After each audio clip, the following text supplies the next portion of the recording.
ఇక్కడ స్ప్రెడ్‌షీట్‌లో బి కాలమ్‌లో కొన్ని క్వాంటిటీలున్నాయి. సి కాలమ్‌లో కొన్ని క్వాంటిటీలున్నాయి. 5 kg, 3 kg, 7 kilometre, 3 kilometre, 12 millilitre, 4 millilitre.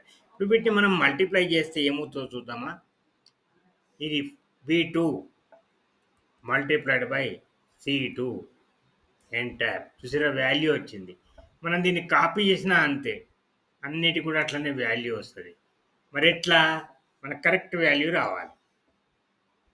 యూనిట్స్‌తోని కలిసున్నాయి. అందుకే అది టెక్స్ట్ లాగా తీసుకుంటున్నది. టెక్స్ట్‌ని మల్టిప్లై చేయదు ఎక్సెల్. మనం దీన్ని నంబర్‌గా మార్చాలి. ఇట్లా ఈక్వల్ టు 2 సార్ల డాషు. లెఫ్ట్ అనే ఫంక్షన్. Left bracket open. దేని లెఫ్టు? దీని లెఫ్ట్ బి2 కామా. ఇప్పుడు లెంత్ అనే ఫంక్షన్. ఎల్ఈఎన్. దేనిది లెంతు? బి2.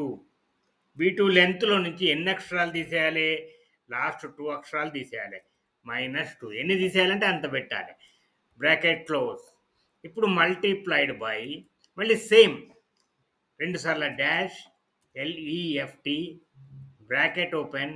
ఇప్పుడు సి2 కామా మళ్ళీ లెంత్ ఎల్ఈఎన్. దేని లెంత్? C two bracket close. ఎన్ని అక్షరాలు తీసేయాలి? -2. ఇప్పుడు బ్రాకెట్ క్లోజ్ ఎంటర్. వచ్చిందా? వచ్చేసింది చూసారు కదా. దీన్ని ఫిల్ హ్యాండిల్ని పట్టుకొని కిందికి డ్రాగ్ చేస్తే అన్నిట్లో కూడా మనకు వస్తుంది. ఈ రకంగా యూనిట్స్తో కలిసి ఉన్నప్పుడు మనము మల్టిప్లికేషన్ చేయడం ఎలాగా? ఈ ఫంక్షన్ను 2 ఉన్నాయి ఇందులో. లెఫ్ట్, లెంత్ 2 ఫార్ములాస్ కంబైన్ చేసి మనం యూజ్ చేయాలి.